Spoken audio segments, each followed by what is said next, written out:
Okay so hello friends, welcome to today's class.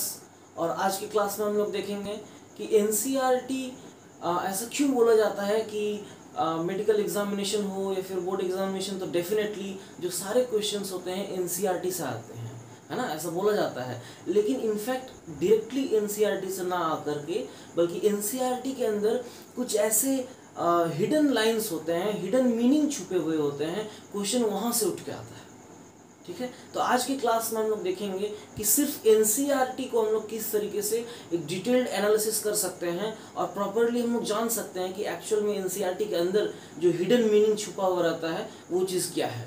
Okay so friends, मेरे पास है NCERT class 12th, और अगर आज की क्लास, आज के इस वीडियो के थ्रू मेरे साथ साथ कोई भी अगर एनसीईआरटी पे कमांड चाहते हैं अपना, तो फिर इस वीडियो को कंटिन्यू कीजिए और एनसीईआरटी हो सके तो खोल लीजिए। और माइक्रोब्स चैप्टर को आज हम लोग देखेंगे एनसीईआरटी में। ठीक है, okay so chapter number 10, microbes in human welfare. देखिए, ये जो चैप्टर है, इस चैप्टर का स्टार्टिंग होता है दो क्वेश्चन के साथ। एनसीईआरटी पेज नंबर 179 दो क्वेश्चन के साथ शुरू होता है। जो पहला क्वेश्चन है उसके अंदर बोला गया है, do you remember which kingdom among the living organism contain micro organism. जो 5 किंगडम प्रेजेंट होता है ना, 5 kingdom,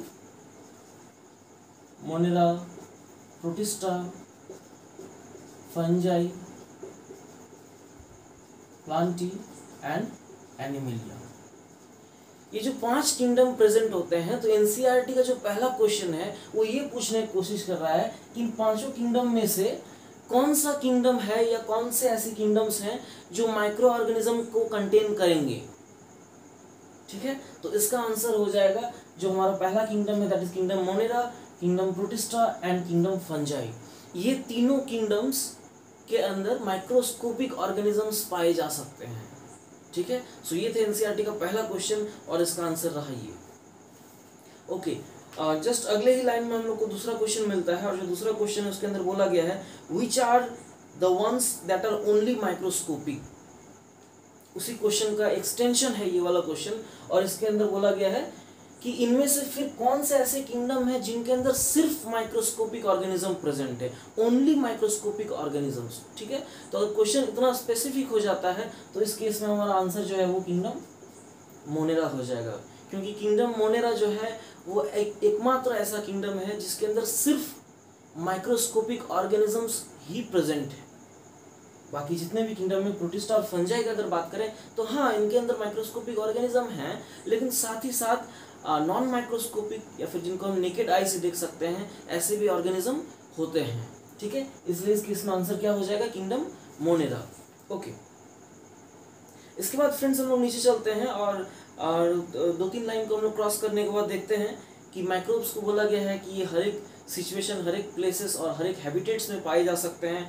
for example, deep inside the geysers, thermal vents, जहाँ पे टेम्परेचर 100 डिग्री से भी ज़्यादा हो सकता है। तो माइक्रोब्स का बायोडाइवर्सिटी और उसका जो हैबिटेट का जो एक्सटेंट है, लिमिटेशन है, उसको बताया गया है कि वो कितना ज़्यादा वाइड स्कोप में रह सकता है। ठीक है, जहाँ पे टेम्परेचर 100 डिग्री, जहाँ पे और बाकी लिविंग ऑर्गेनिजम्स नहीं सस्टेन कर सकते हैं, वैसे कंडीशंस में भी बैक्टीरिया या फिर जो माइक्रोब्स होते हैं वो सस्टेन कर सकते हैं। 2 लाइन बाद नीचे आ जाइए, लिखा हुआ माइक्रोब्स आर डाइवर्स प्रोटोजोआ।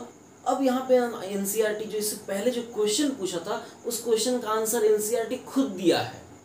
ठीक है, इसलिए ध्यान से समझना है इस बात को कि माइक्रोब्स कौन कौन से हैं। एनसीईआरटी खुद बोला है कि किंगडम प्रोटोजोआ यानी कि मोनेरा, बैक्टीरिया उसी के अंदर आ जाएगा, fungi and microscopic plant viruses, viroids and prions.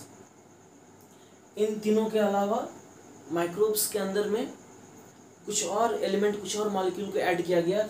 For example, the first one NCERT says is virus. ठीक है, ध्यान से उसी लाइन को हम लोग समझते हैं, एनसीईआरटी इस लाइन के थ्रू क्या बोलना चाह रहा है।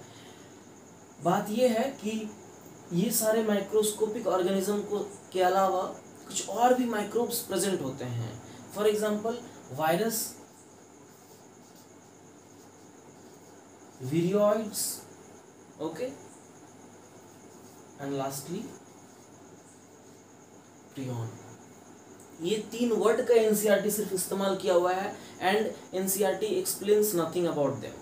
ओके, लेकिन हमको जानना है कि इसका मतलब क्या होता है। देखिए, वायरस का अगर बात करें तो वायरस एक सेल नहीं होता बल्कि एक मॉलिक्यूल होता है, ठीक है। अगर एक जो नॉर्मल हमारा बैक्टीरियोफेज उसका स्ट्रक्चर को देखें तो कुछ इस तरीके के स्ट्रक्चर, सिंप्लीफाइड स्ट्रक्चर हम बना दिए हैं, कुछ इस तरीके का स्ट्रक्चर प्रेजेंट होगा, ठीक है। एनसीईआरटी में हम लोग आगे देखेंगे इस स्ट्रक्चर को, लेकिन अभी के लिए समझते हैं कि वायरस ऐसे स्ट्रक्चर को बोलते हैं जिसके अंदर जेनेटिक मटेरियल भी प्रेजेंट है। हो सकता है डीएनए, हो सकता है आरएनए, सिंगल स्ट्रैंडेड आरएनए, कुछ भी हो सकता है जेनेटिक मटेरियल, ठीक है। तो वायरस, इस कंप्लीट स्ट्रक्चर को क्या बोलेंगे, वायरस। जो दूसरा वाला माइक्रोब है दैट इज विरियोइड। देखिए, विरियोइड किसको बोलेंगे, जो वायरस के अंदर जो जेनेटिक मटेरियल प्रेजेंट है, सिर्फ अगर उस जेनेटिक मटेरियल का नाम दिया जाए तो उसको हम लोग बोलेंगे विरियोइड्स। ये जेनेटिक मटेरियल को हम उठा के यहाँ पे ले आए। तो ये बेसिक डिफरेंस है वायरस और विरियोइड्स के बीच में। वायरस किसको बोलेंगे, पूरे मॉलिक्यूल को, the genetic material and the protein code. ये बाहर में क्या प्रेजेंट है, प्रोटीन कोड, और अंदर में क्या प्रेजेंट है, जेनेटिक मटेरियल। और इन दोनों के कॉम्बिनेशन को बोलेंगे वायरस। लेकिन जब विरियोइड का बात करेंगे तो विरियोइड सिर्फ और सिर्फ वायरस के अंदर प्रेजेंट होने वाले जेनेटिक मटेरियल को बोलते हैं, ठीक है। And lastly prions. प्रियॉन्स किसको बोलेंगे, अगर वायरस का ये जो मॉलिक्यूल है इसके अंदर से सिर्फ अगर जो प्रोटीन कोड का अगर बात किया जाए, ओनली द प्रोटीन कोड, सिर्फ इस मॉलिक्यूल की अगर बात किया जाए तो इसको हम लोग बोलेंगे प्रियॉन। मतलब प्रियॉन के अंदर, प्रियॉन एक ऐसा वायरस है जिसके अंदर जेनेटिक मटेरियल एब्सेंट है, ऐसा हम लोग इनडायरेक्टली बोल सकते हैं, है ना। क्योंकि प्रियॉन जो है वो क्या है, सिर्फ और सिर्फ बाहर का प्रोटीन कोड प्रेजेंट है। Is it clear? ओके, तो आई होप कि यहाँ तक समझ में आ गया होगा, ठीक है। हम लोग चलते हैं नेक्स्ट पेज पे, that is page number 180 NCERT class 12, ठीक है। इसके अंदर हम लोग देखते हैं लेफ्ट हैंड साइड में यहाँ कुछ डायग्राम्स बने हुए हैं, कुछ डायग्राम एनसीईआरटी दिया हुआ है, और हमको पता है कि एनसीईआरटी का डायग्राम कितना इंपॉर्टेंट है। बोर्ड एग्जामिनेशन में तो आते ही हैं, और नीट के अंदर भी डायरेक्टली यहाँ से स्कैन करके क्वेश्चन जो है वो बनता है, ठीक है। ओके, सो इसके अंदर हम लोग फिगर 10.1 को देखते हैं। फिगर 10.1 में कुछ बैक्टीरिया प्रेजेंट है, कुछ बैक्टीरिया का डायग्राम दिया हुआ है, और जो 10.1 का ए जो डायग्राम है उसके अंदर जो बैक्टीरिया दिया हुआ है that is rod shaped bacteria, ठीक है। फिगर नंबर 10.1 ए, रॉड शेपेड यानी कि बैसिलस बैक्टीरिया को कुछ दिखाया गया है अंडर मैग्निफिकेशन ऑफ 1500x, ठीक है। इस पर्टिकुलर मैग्निफिकेशन पे जो रॉड लाइक बैक्टीरिया है वो दिखाया गया है। अगला डायग्राम का अगर बात करें तो उसके अंदर स्फेरिकल शेपेड बैक्टीरिया को दिखाया गया है, राउंड और Oval spherical shaped bacteria, and यहाँ पे भी जो मैग्निफिकेशन है कितना है, 1500x। सी वाला जो डायग्राम है उसके अंदर देखिए एक रॉड शेपेड बैक्टीरिया यहाँ पे भी है। इसका मतलब ए में जो हम लोग देखें कि रॉड शेपेड बैक्टीरिया है, उसी में से एक बैक्टीरिया को यहाँ पे निकाल के हम लोग देख रहे हैं।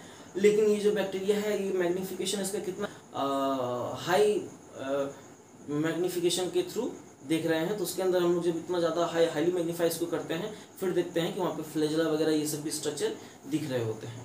ओके, नेक्स्ट हम लोग आते हैं फिगर नंबर 10.2 में। फिगर नंबर 10.2 में जो नंबर ए है उसमें दिखाया गया है एक बैक्टीरियोफेज को, ठीक है। नंबर ए का जो डायग्राम है एक टिपिकल वायरस का डायग्राम बोलते हैं, एक बैक्टीरियोफेज जिसको बोलते हैं, मतलब वैसे वायरस जो बैक्टीरिया को अटैक कर सकते हैं, ठीक है, बैक्टीरियोफेज।